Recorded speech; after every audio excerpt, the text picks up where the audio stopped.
سلام زخوركم زغاركن تعذبتي إذا يوتيوب channel دومون كم تلمود أزم حرام ميديا هلون أزراربتين كم ونحدش وأنا وحبريت له بحد خوينا كندوس سمينا نيتيبيا بحر كم زملكاتها قاليصو إيرترا مسارحتنا إيران وين وصع حيلتها يكونتن لا تقل لا دل تروس لاميون يجمع أي مجلة يتعوث على لقلونا مسوا السبب أسمرام مقالم يتمرد بوتهاش لاي عذر قالوا بلوم يحسبوا كذا مش الجمرو بتتنك عندي قوم تعزوا داري بشقوم سلالو أودي سوال اللو تجروي أودي سوال اللو نبار أودي سوال اللو حرنت حمشة تجروي لكون عوو ناس سمدو مالتكو بقى ينبرت أرنت أقومها وده سلام ميهد كانوا إذا من كلا تنزلوا حدش نوانا ونحبريت له بحد خوينا كندوس سمينا فلما نزاي يوتيوب channel أجاش نتحرق لهم جن لايك شير سبسكرايب نقولكم بيتسب إذا يوتيوب channel كونوا نغتل أشمار زخوركم تعذبتي كم أتوقع خننا بهلون حدش وانا وحبريتها كنجمرينا أبزح الساعات أبزم حرام ميديا حدا الزرارة وزخنا حبريت له السون أرمس عن حدا أبد ساعة مثلتنا أنا إلهم بدقفت حوحات أزم حرام ميديا تزرقي حلو زخاء كم أي زجوداي الزبل حدا حونا أزم حرام ميديا واتيو زغالت له تحت لنا نمسا حدا حبريتها كنقرأكم مرحتي حوحات أبد ساعة أرمي سبع حدي مثلتنا أنا إلهم بالتفل عليه محوراوي ميدياتات نقاوحو يركو بشغو بسلو للو أودي سوال اللو تجروي أودي سوال اللو نبار أودي سوال اللو حرنت حمشة تجروي لكون عوو لكبكلوو سلوهم سر اللي حجزه لكتفوه ببركة لولو محوراوي ميدياتات أودي سوا أرمع سبع حدي الدرجين أنا مسيتنا إلى إلهم بالتفل عليه بنوع على ميدياتات ناتزارو يركو بايزوي تنكاكي خنقبرنينا تنكاكي مالسي إذا بسوات زيهم متفوهم سر اللي غري كتفو مهانم كولعو مهانم ناموداتا قواي ويم دقنا ناموداتا أغيبهم سر الخونة منقسي تبعون عاملة لكم سر الفلتو اتي هزبي اتي أبدي سابان اللو اتي أبي تبعان اللو هزبي تملاليهم مكخدو أرمسوا أحدي مسريتنا إنا ذات منيس سبني نايو ناينا سبني نايو دقافني نايو منسيني نايو لفرسو سراويت أبدي سابا الدراجينا يومينا لخدم منسي أبدي سابا الدراجينا ينا أزي كني أي بايزوي تنعوا حسويتي كني أيو يوم ديوم تناقروا كني أيزي اتمنسي الكعفسوه اتمنسي الكوقعوه اتمنسي الكتفوه خلي يخوني بايزوي خنقاوم منينا أتا أبدي سابا للغا منسيون لزودو زتقاومو أتوم أبدي سابا للغم نمرتي تقارون لزودو زي تقاومو مغنياتهم هفتام تقرواي نوار تقرواي أبي تبعي لله موزعات تقرواي أبدي سابا هوتيل غفيتو أبدي سابا درجة غفيتو أبي تبعي أجرو إندستري أبيت درجة غفيتو يلنا بلله سلازي حوحات عقل موتهم سعري عقل موتهم سلال وصحة سم خمل اللوم رجافو خمل اللوم أمسيلهم يناقر لو أزي ختنق حنيكم بايزو خالي هوني أبي تبيا أدي سوا منهم لفتر نجر منهم لمتس نجر اللي حوحات لو وقعوا أبي تبيا لله مراحي ويم حايلي أو تجارو ما نجر قبري مالت نفر لا يغون نجري أشم بعرض غوركم تعزبتي هنا يزحون حساب كما يريخمو حسابكم أكم تأم تري بزغطلون أبزي حوحات كايلو زقنا يا أخيبا حدا قشي أفتي مدرخن سو ترغيو تزارو زارو علو بدعمي أزرارا وغينو بزحساتون أكم من تقطعهم دا صحفون يرم انت أيزو دسكي تخططلنا ينمزا صواحنا كوغن سالساي رواعيكم مارخو إيوم قد تحازو إيوم منمتر كانت يبقى مقالة تزارو كايقن أودنخم كنا ليت الكثر نسرحينا كل زل عقمنا قن قدم حزبن دحجزنا ددقفنا ملصينا عينا حزبن كندقفينا ايو كلهم كتم حزب تماري خون وركو جنرال وسخوا ملو سلا ند تግራይ ስለ ዝቀተሉ ስለ ዝዓመጹ حزب ማን ገዛን ዕብየትን ሂውዎም አለው ጽዋሕነ ኮግን ሳልሳይ ረብዓይኩም ማረኹ እዮም ወተሓዙ እዮም ምንም ጥርጥር የብሎም ተብደቅና ነአምንና ተማሕዋትና ነአምንና أشمار زخوركم تخاتلتي نايزو بنا حساب كاميري أخمو حسابكم ما كومنت أم تلاقي أشمار زخوركم تعزتي كوز بزغزل نفتخالي حضرتها كسكروكمي أبزح ساعات أمونكو إثيوبيان تجرين زلو هو بوليتيكا زفلت كوينو أبزح ساعات كوينات كترفولو نبزي درجة خمس دقيقة زوز حابري تالو تخاتلتي أنت كوينات أبزي ترفولو بركي بس خمس زلو ملكتات يرعيلو أبو سنة وسنة تجرين زلو تهدرا من قصاصات أو فصم وترزعاته وقينو كوينات أبزي ترفولو بركي بس خمس زلو زم ملاخته ملكتات يرعيلو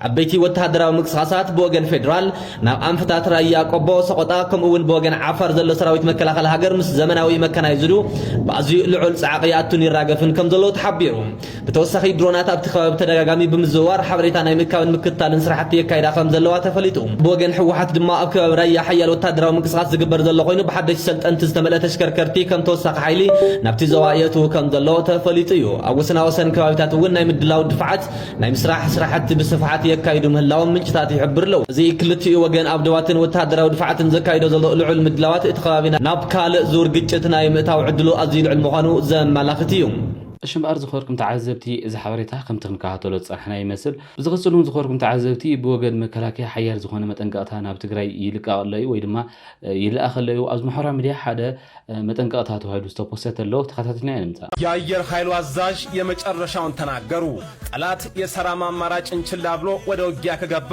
አየር ኃይላችን የጠላትን ህልውና እስከ ወዲያኛው የሚያከስም አስተማማኝ መጭ ኃይል መሆኑን በተግባር ያረጋግጣል ሲሉ ሌተናል ጀነራል ይርማ መርዳሳ ተናገሩ። የአየር ኃይሉ የውጊያ ዝግጁነት ቀዳሚ ዓላማ ውጊያውን ከሩቅ ማስቀረት ነው ያሉ ሲሆን ሆኖም ጠላት የሰላም አማራጭን ችላብሎ ወደ ውጊያ ከገባ አየር ኃይላችን የጠላትን ህልውና እስከ ወዲያኛው የሚያከስም አስተማማኝ መጭ ኃይል መሆኑን በተግባር ያረጋግጣል ብለዋል። ከሰሞኑ በሰሜን ኢትዮጵያ በተለይም በትግራይ ከፍተኛ የሆነ ወታደራዊ እንቅስቃሴ መኖሩ አይዘነጋም። أشمار زخوركم تعذبتي إذا حبريتها خم تنكهاتلو تصنحنا يمثل بزغسلون زخوركم تعذبتي مكلاكيا حدش إذا تقبلوا خمزلو أبزح الساعات من قصاص كم تجمرة ستالين قبل سلاسي زوج حبريتالو تخاتتني نمسا كذا مش تجمروا بتتنك عندي قوم تعزول داري تديفهم ياكل አዲስ ነገር ትሪፍም ያውቃል ዝም ብሎ ለሐፋሽ ለጀነራል ፓብሊክ ነው ማወራው እንጂ ትሪፍም ያውቃል መረጃ አለው ጥንቅቅ ያለ መረጃ አለው ምን እንደተባለ በተጠንቀቅ እንደሚቆም ሳደን ስትራይክ ፈጽማለሁ ዝም ብዬ ከተማውን አወድማለሁ በቃ አስደንጋጭ ሆነ ምናምን አደርጋለሁ ከዛ ህዝቡ እንዲደናገጥ ምናምን ከዛ በኋላ የመጀመሪያ ኢሜጅ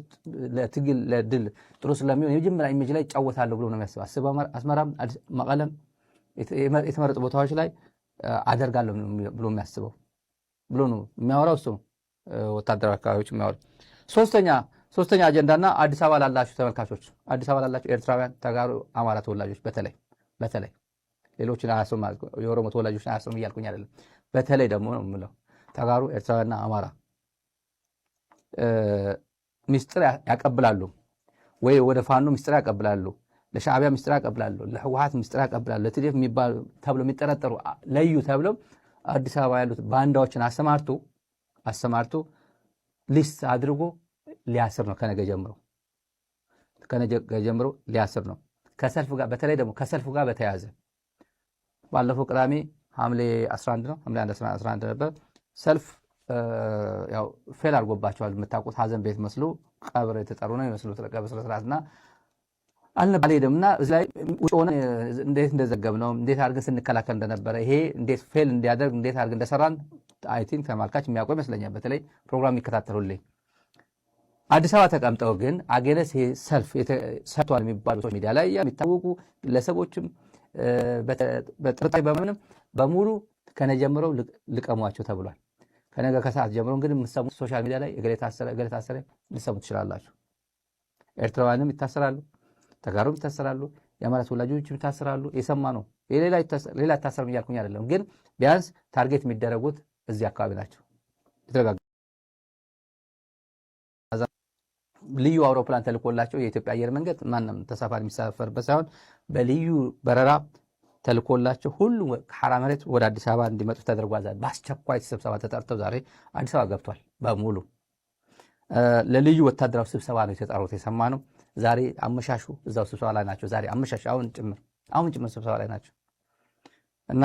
በልዩ ሁኔታ የጦርነት ዝግጅት ነው በልዩ ሁኔታ ለጦርነት ተዘጋጁ ተብሏል ይሄ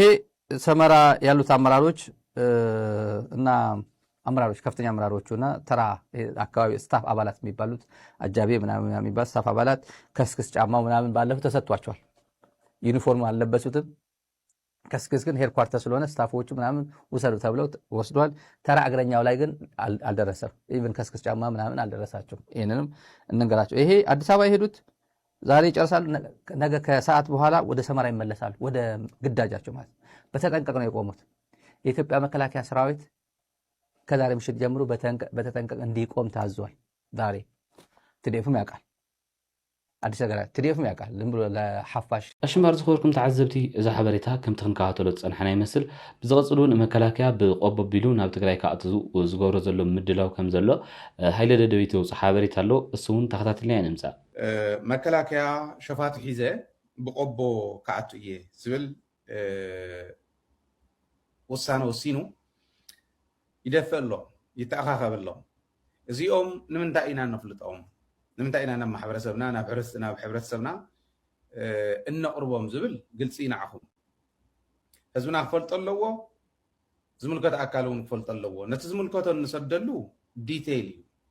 ካብቱ ኣብዚ ሚድያ ይምጥን ኢልና ነቕርቦ ንላዕሊ ዘሎ ዝርዝር ንዝምልከቶ ኣካል ኢና ንሰደሉ ነገር ግን ህዝብን ናይ መንግስቲ ማሕበራትን ኩሎም ብጣዕሚ ኣዌር ኮይኖም ክፅበዩ እንድሕር ኮይኖም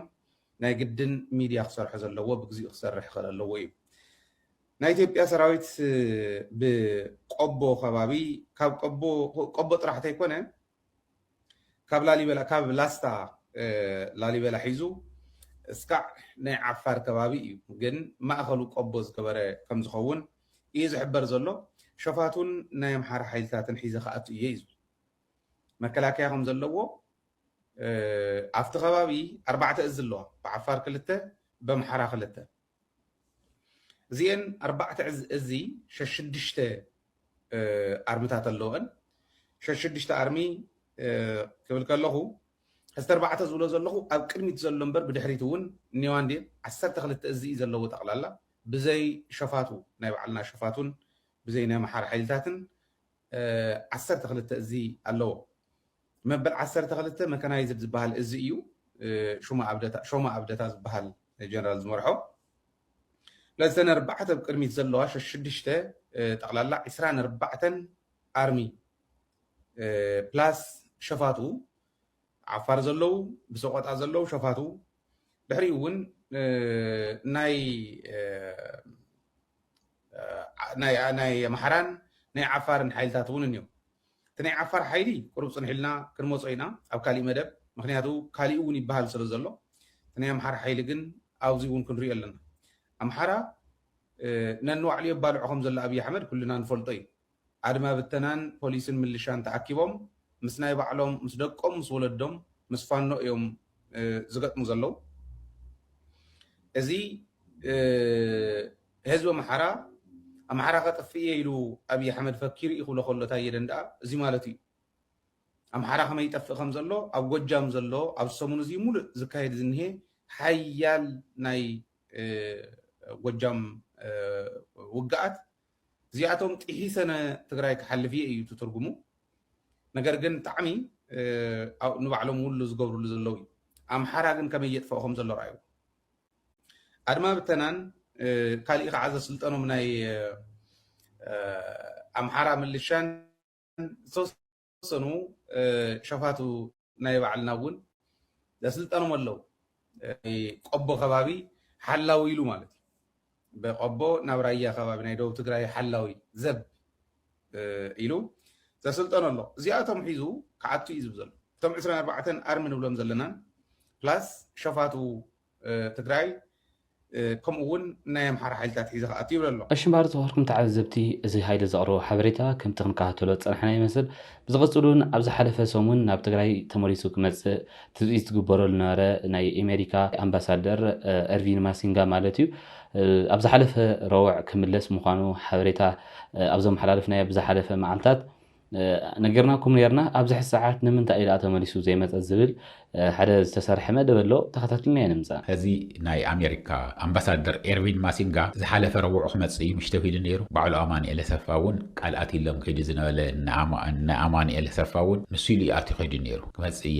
ንደብረጽዮን ክረኽቦ ይደሊ እየ ኩሉ ነገር ብሰላም ክንፈትሖ ንደሊ ኢና ስምምዕ ክንገበር ኢና እንተደሊኹም ዋላ ፕረዚደንት በዓልትኩም ረፁ ብዙሕ ነገር ትደልይዎ ነገር ክንምልስ ኢና ሕዚ ሰላም ፍጠሩ ክመጽእ ከዛርቦ እየ ኢሉ ንረቡዕ ቆፂርዎም ከም ዝኸደ ኣማኒኤል እውን ባዕሉ ምስ ከደም ወፅዮም ነው ከይዱ እንሄ ተመሊሱ ግን ክመጽእ ቀረብ ኣዋን ኢልና ነይሩ ተሰሪዞም ወሎ ተሰረዝልዎ ካብ